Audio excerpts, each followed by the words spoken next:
subscribe the channel and press the bell icon for upcoming videos. Hello friends, welcome to my channel Pharmacology Concepts by Rajesh Chaudhary, and in this video I will discuss about the phase 1 reactions of the drug metabolism. तो आज की video में हम बात करेंगे phase 1 reactions में होने वाले रिएक्शंस के बारे में, ऑक्सीडेशन, रिडक्शन और हाइड्रोलिसिस के बारे में, उनके बेसिक्स एग्जांपल्स के बारे में, जो कि बहुत ही इंपॉर्टेंट है। तो ये जो टॉपिक है आपके केमिस्ट्री पॉइंट ऑफ व्यू से इंपॉर्टेंट होगा। फार्माकोलॉजी पॉइंट ऑफ व्यू से हम डिटेल जो है ऑलरेडी डिस्कस कर चुके हैं पिछली वीडियो पे, लेकिन मेडिसिनल केमिस्ट्री के पॉइंट ऑफ व्यू से पिछली वीडियो के साथ इस वीडियो का भी इंपॉर्टेंट है, क्योंकि इसमें हम बेसिकली एग्जाम्पल्स आपको बताएंगे कि वो एग्जाम्पल्स होते हैं, क्या उनके स्ट्रक्चर होते हैं, कैसे वो चेंज होते हैं, जो कि बहुत इंपॉर्टेंट होगा। So if you want to watch my previous videos regarding the medicinal chemistry, organic chemistry or pharmacology, you can check description box below or by using this link. So now let's discuss about the topic.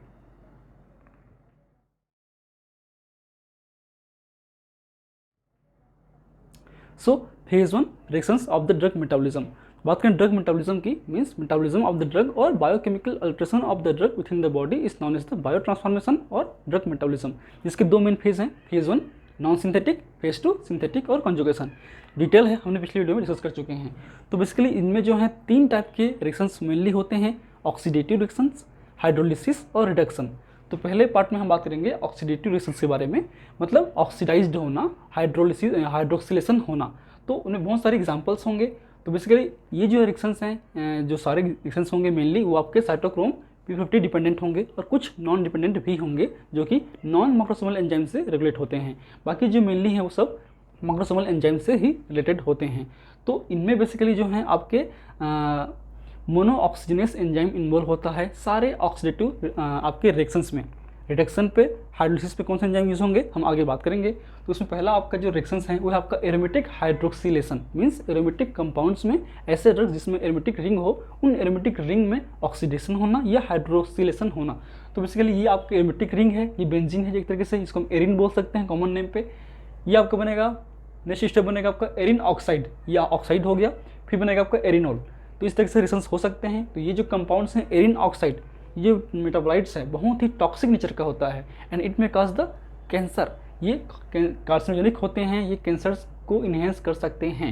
ठीक है, example की बात करें, फिनाइलब्यूटाजोन, इसको आपका ऑक्सीफिनाइलब्यूटाजोन में converts होते हैं। एसिटिनलाइड जो कि पैरास्टामोल में कन्वर्ट्स होते हैं। फेनिटोइन जो कि पैराहाइड्रोक्सी फेनिटोइन में कन्वर्ट्स होते हैं। फॉर एग्जाम्पल के ऊपर लेते हैं, ये आपका स्ट्रक्चर है पैराहाइड्रोक्सी फेनिटोइन का।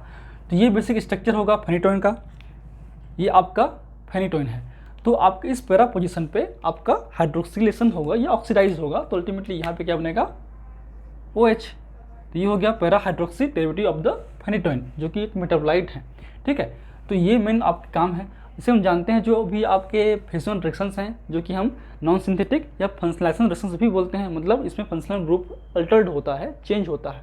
ठीक है, तो जितने भी रिएक्शंस देखेंगे उसमें आपका SH, NH या फिर OH ग्रुप बनेगा, अल्टर होगा, क्योंकि ये जो ग्रुप हैं एक तो पोलर होते हैं, सेकेंडली ये जो सेकेंड स्टेप होगा फेज 2 रिएक्शंस, उनके लिए ये साइड प्रोवाइड करता है, ताकि ये जो आपके ग्रुप हैं फंक्शनल ग्रुप, वो आपके जो पोलर मॉलिक्यूल्स हैं, ग्लूकोनिक एसिड, ग्लाइसिन वगैरह, उनसे जाके बाइंड अप करे और वो ईजिली स्किट आउट हो सके। तो इसके केस में जो है बहुत सारी चीज़ें जो हैं चेंज होती हैं, मतलब पोलैरिटी तो इनहेंस होगी, उसके अलावा बायोकेमिकल भी, बायोलॉजिकल भी अल्ट्रेशन होगा उनकी एक्टिविटी पे, वो एक्टिव से इनएक्टिव, इनएक्टिव से एक्टिव, बहुत सारी चीज़ें होती हैं जो आपको पता ही होगा, पिछली वीडियो अगर देखा होगा तो। ठीक, सेकेंड आपका एलिफेटिक। अगर रिंग एलिफेटिक हुआ, अगर किसी रिंग में या ड्रग में एलिफेटिक रिंग होगा, उसमें भी ऑक्सीडेशन हो सकता है। तो जैसे कि आपका एलिफेटिक N में आपका एल्काइल ग्रुप है, इसमें आपका होगा तो ये आपका ओमेगा-1 या फिर इस पे एक तरीके से ऑक्सीडाइज्ड होगा और बनेगा ये हाइड्रोक्सी ग्रुप, इसमें अटैच हो जाएगा, क्योंकि सेकेंडरी कार्बोकेटाइन्स होगा, इसलिए ये बेहतर स्टेबल है, इसलिए इसमें ना होकर इस पे होता है। ठीक है, फॉर एग्जांपल आइबुप्रोफेन या आइब्रूफेन भी बोलते हैं उसको, वेल्प्रोइक एसिड या एमोबार्बिटल या फिर पेंटोबार्बिटल। तो ये एग्जाम्पल्स है पेंटोबार्बिटल्स का। तो ये बेसिक स्ट्रक्चर होता है पेंटोबार्बिटल्स का। यहाँ पे होगा, पेंटोबार्बिटल के केस में ये यहाँ पे CH2 रहता है। ठीक है, तो ये आपका बार्बिट्रिक एसिड्स है, ये आपके 5 पोजीशन पे डाई एल्काइल ग्रुप होते हैं। तो इस पोजीशन पे आपका जो ड्रग है वो ऑक्सीडाइज्ड हो जाता है और यहाँ पे OH ग्रुप ऐड हुआ। तो इस तरीके से आपका hydroxy derivative of the pentobarbital बन जाएगा, जो कि पोलर नेचर का होगा और ये इजीली स्किट आउट हो सकता है। सेकेंड आपका थर्ड है इपोक्साइड। अगर उसमें एल्किन्स हो तो एल्किन्स में एक तरीके से एरिन ऑक्साइड बनेगा, सॉरी एल्किन ऑक्साइड या इपोक्साइड बनेगा। ये जो इपोक्साइड बहुत टॉक्सिक होता है, जिसे मैंने कहा एग्जाम्पल के लिए एल्ड्रिन। नेक्स्ट है आपका ओलिफिन्स। अगर ओलिफिन्स हो मतलब जैसे कि बात करें एग्जाम्पल में कार्बामेजापिन्स डेरिवेटिव, तो ये बेसिक स्ट्रक्चर है कार्बामेजापिन्स का। तो यहाँ पे डबल बॉन्ड है यहाँ पे, तो इन पे ऑक्सीडाइज होगा तो ऐसा बनेगा। फिर आपके ये बनेगा मतलब di hydroxy derivative of the carbamazepine, ऐसा बन सकता है। तो ये आपके एग्जांपल्स हैं, स्ट्रक्चर हैं, उनके क्या चेंजेस हो रहे हैं वो हम आपको एक्सप्लेन कर रहे हैं। तो एग्जांपल्स आप याद रखिए कि किन में कौन सा रिएक्शंस हो सकते हैं। ठीक है, तो सारे रिएक्शंस किसके होंगे, ऑक्सीडेशन के ही होंगे। अब आते हैं कार्बन हेट्रोएटम सिस्टम पे, मतलब carbon nitrogen, carbon sulphur, carbon oxygen पे अगर ऐसे ग्रुप होंगे तो उनमें क्या चेंजेस हो सकते हैं। तो पहला है आपका ऑक्सीडेटिव डी एल्काइलेशन, मीन्स आपका डी एल्काइलेशन होगा, मतलब एल्काइल ग्रुप रिमूव होगा प्लस उसमें ऑक्सीडेशन भी होगा। पहला आपका ओ ऑक्सीडेशन, ओ डी एल्काइलेशन, मतलब ऑक्सीजन पे जुड़े हुए मिथाइल ग्रुप या एल्काइल ग्रुप का अलग होना। तो ROR, तो ये आपका ऑक्सीजन पे R जुड़ा हुआ है एल्काइल ग्रुप, ये रिमूव होकर बनेगा ROH प्लस R का ऑक्सीडाइज होगा CHO बन सकता है। तो उसके केस में एग्जांपल्स हैं कोडिन टू मॉर्फिन। ये बेसिक स्ट्रक्चर है कोडिन का। कोडिन ऐसा दिखता है। अभी केवल आप स्ट्रक्चर याद रख लीजिए, जब आप आगे पढ़ोगे जो मेडिसिनल केमिस्ट्री में बहुत सारे ड्रग पढ़ोगे, जो ड्रग पढ़ोगे तो उनके स्ट्रक्चर भी याद रहेंगे, उनके IPSC नेम भी याद रहेंगे। अभी केवल समझाने के लिए स्ट्रक्चर हैं कि किस तरीके से ये हो सकता है, कहाँ पे हो सकता है। तो ये आपके कोडिन का रिंग है, तो कोडिन रिंग में ये आपके यहाँ पे OCH3 प्रेजेंस होते हैं, तो यहाँ पे OD एल्काइलेशन पॉसिबल है। तो इसके केस में जो है ये आपके अलग होके OH ग्रुप चेंज हो जाता है इस तरीके से। तो ये मॉर्फिन एक तरीके से OD एल्काइलेटेड डेरिवेटिव है आपके कोडिन का। तो कोडिन आप अल्टीमेटली मॉर्फिन्स भी बनते हैं। फिर आपका नेक्स्ट ND एल्काइलेशन, मतलब N में जुड़े हुए एल्काइल ग्रुप का अलग होना। ये आपका N है, टर्सरी है, तो ये क्या बनेगा, सेकेंडरी बनेगा। तो यहाँ N से जुड़ा हुआ एल्काइल ग्रुप वो रिमूव होकर ऑक्सीडाइज हो जाएगा और NH ग्रुप बनेगा। Morphine, caffeine, adrenaline, dopamine, diazepam, जैसे कि बात करें मॉर्फिन की, तो ये मॉर्फिन है। तो मॉर्फिन में क्या है, CH3 ग्रुप है ना ऑलरेडी, तो ये आपके निकल जाएगा और यहाँ पे NH ग्रुप जुड़ जाएगा। ठीक है, तो इस तरीके से आपका होता है। इसके अलावा बात करें हम लोग एड्रेनलिन की, तो इसकी एड्रेनलिन आपको बनता है नॉर एड्रेनलिन में, ये पता ही होगा। ठीक, फिर आपका SD एल्काइलेशन, मीन्स इस में जुड़े हुए एल्काइल ग्रुप का अलग होना। तो इसमें SR जैसे कि रहता है तो आपका SH बन जाएगा, R ग्रुप निकल जाएगा। तो सेम आपका 6 मिथाइल मर्क्यूप्टोप्यूरिन। ठीक है, तो ये आपका 6 मिथाइल मर्क्यूप्टोप्यूरिन है, तो यहाँ जो CH3 है वो आपके निकल जाएगा और बनेगा आपका H। ठीक है, और आपका बनेगा CHO। ठीक, क्लियर है। तो ये हो गया आपका 6 मर्क्यूप्टोप्यूरिन जो कि एंटी कैंसर ड्रग है एक तरीके से।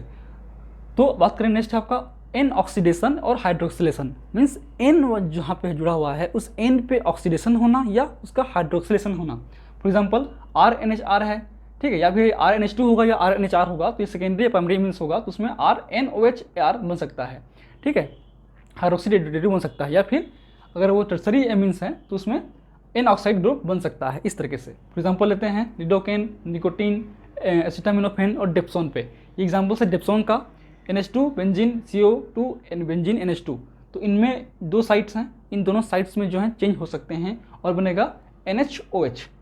ठीक है, ये जो है मॉलिक्यूल्स ये बनेगा आपका सेम और लास्ट में बनेगा NHOH, in hydroxy derivative of the dapsone.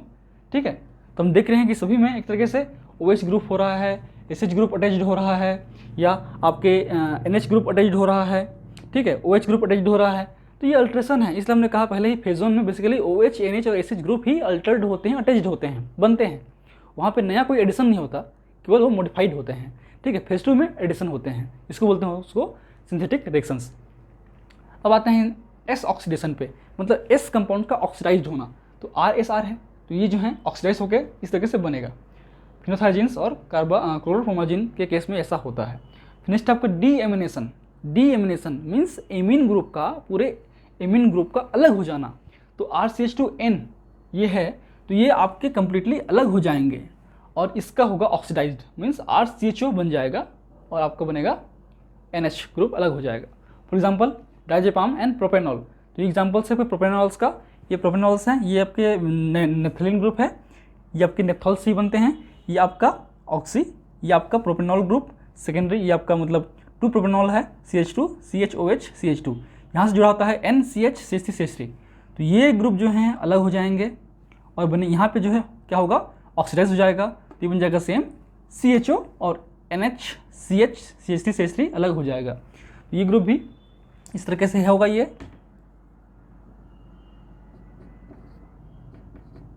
ठीक है। तो ये भी एक तरीके से पोलर ग्रुप होता है। तो ऐसा होता है आपका डी एमिनेशन। अब है आपका डी सल्फ्यूरेशन मीन्स सल्फर ग्रुप का अलग होना। तो डी सल्फ्यूरेशन, तो आपके जो सल्फर ग्रुप होंगे वो अलग हो जाएंगे और वहाँ पे ऑक्सीडेशन होगा। तो इस तरीके से होगा, ये R है आपका, ये AA है, तो यहाँ पे ये ऑक्सीडाइज हो जाएगा और बनेगा इस तरीके से और SH2 बाहर निकल जाएगा। फॉर एग्जांपल लेते हैं थायोपेंटोन का, तो थायोपेंटोन इस तरीके से पेंटोबार्बिटोन का ही डेरिवेटिव्स है। तो इसमें आपका ये S ग्रुप होता है, यहाँ पे ऑक्सीजन की जगह पे S होता है आपके थायोपेंटोन में, पेंटोबार्बिटोन पे यहाँ पे सेम O होता है। तो ये ऑक्सीडाइज होके S जो हैं O में कन्वर्ट्स हो जाएंगे और बाकी चीज़ें सेम रहेंगे। तो ये कुछ एग्जांपल्स हैं आपके ऑक्सीडेटिव बायो ट्रांसफॉर्मेशन का, इसको पहले नोट कर लीजिए। फिर हम बात करते हैं रिडक्शन, हाइड्रोलिसिस और non microsomal enzyme related drug metabolism, ठीक है। चलिए हो गया, ओके। चलिए अब आते हैं हम लोग रिडक्टिव बायो ट्रांसफॉर्मेशन के बारे में, मीन्स हम बात करेंगे रिडक्शंस के बारे में। जैसे कि हम जानते हैं कि जो एसिड है वो क्या बनता है, आपके एल्कोहल्स बनते हैं, means acid to aldehyde, aldehyde to alcohol, alcohol to alkenes, आपके रिडक्शन का प्रोसेस है। सिमिलरली आपके नाइट्रो ग्रुप बनते हैं हाइड्रोक्सिल एमीन, फिर आपके एमीन्स पे, आपके जो एजो ग्रुप बनते हैं हाइड्रोजो, फिर बनते हैं आपके एमीन्स पे, ठीक है। तो अब बात करते हैं एग्जाम्पल्स का। तो फर्स्ट आपका एजियो रिडक्शन जो कि होता है प्रोंटोसिल या टाट्राजीन में। तो ये आपके बेसिक स्ट्रक्चर है प्रोंटोसिल्स का, NH2 SO2 बेंजीन NN। तो ये आपके हाइड्रोजो रिंग है, हाइड्रोजो कंपाउंड्स है। यहाँ पे आपका रिडक्शन होगा, ये बॉन्ड जो है ब्रेक होंगे और दो अलग अलग NH2 ग्रुप अलग हो जाएंगे। तो इस तरीके से होता है आपका एजियो रिडक्शन। फिर नाइट्रो रिडक्शन मीन्स नाइट्रोबेंजीन का एनिलीन फॉर्मेशन या फिर नाइट्राजेपाम का एमीन डेरिवेटिव बनना। तो ये आपका नाइट्राजेपाम का स्ट्रक्चर है NO2, ये बनता है आपके NH2 ग्रुप पे, ठीक है। सिमिलरली कार्बोनिल रिडक्शन, तो बेसिकली इसमें मेथाडोन और नाइट्रोक्सोन का होता है। जो नाइट्रोक्सोन है इसकी बात करें तो ये एल्कोहल में चेंज होते हैं। तो इनमें जो आपके 6 कीटो ग्रुप है उस पर रिडक्शन होता है। तो ह्यूमन बींग्स और रेबिट पे आपके 6 बीटा आपके एल्कोहल बनता है, जबकि चिकन्स में 6 अल्फा एल्कोहल बनता है, ठीक है। फिर आते हैं hydrolytic bio transformation means hydrolysis reactions, जिसमें आपके एस्टर्स में होते हैं। तो एस्टर्स में एस्ट्रेस एंजाइम के प्रेजेंस में वो एसिड और एल्कोहल में चेंज होता है। For example aspirin is the acetyl salicylate. तो इस स्टाइल ग्रुप है अलग हो जाएगा और आपका जो सैलिसिलिक एसिड है वो अलग होगा। फिर है आपका एमाइड पे भी होता है हाइड्रोलिसिस, उस पर आपका CONH2 पे COH मतलब एसिड और आपके एमिन्स या अमोनिया ग्रुप निकलेगा। एग्जांपल है लिडोकेन, प्रोकेनामाइड और इंडोमेथासिन। अब आते हैं हम लोग नॉन मैक्रोसोमल एंजाइमेटिक रिएक्शंस के बारे में, मीन्स ऐसे एंजाइम्स जो कि मैक्रोसोम्स में नहीं होते हैं और they are the P450 independent enzymes and reactions. तो बात करें, पहला है आपका फ्लेविन मोनोऑक्सीजनेस जो कि ऑक्सीडेटिव रिएक्शंस के लिए रिस्पॉन्सिबल है और ये जो एंजाइम है उसको हम लोग जिगलर्स एंजाइम भी बोलते हैं, जो कि इंपॉर्टेंट है, इससे जीपीएट में क्वेश्चंस आते हैं। ये बेसिकली टर्सरी एमीन का करता है या एमीन्स का करता है, इसमें आपके एन ऑक्साइड बनेगा। ये एग्जाम्पल्स हैं आपका एमिटिप्टिलिन और क्लोरोप्रोमाजिन।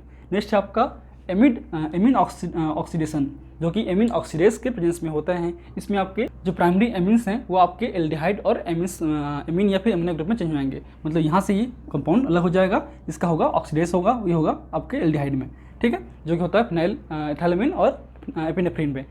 नेक्स्ट है आपका डिहाइड्रोजिनेस, जो क्लासिकल एग्जांपल्स है वो है आपका एल्कोहल डिहाइड्रोजिनेस का, जो कि एल्कोहल को आपके एल्डिहाइड में कन्वर्ट करता है। So these are the basic reactions of the phase 1 reactions of the drug metabolism. And if you want to note this lecture, please take a screenshot, and if you like my videos, please press the like button, share with your friend, and any feedback please comment on the comment section. That motivates me for the upcoming videos. In last, thank you, keep watching.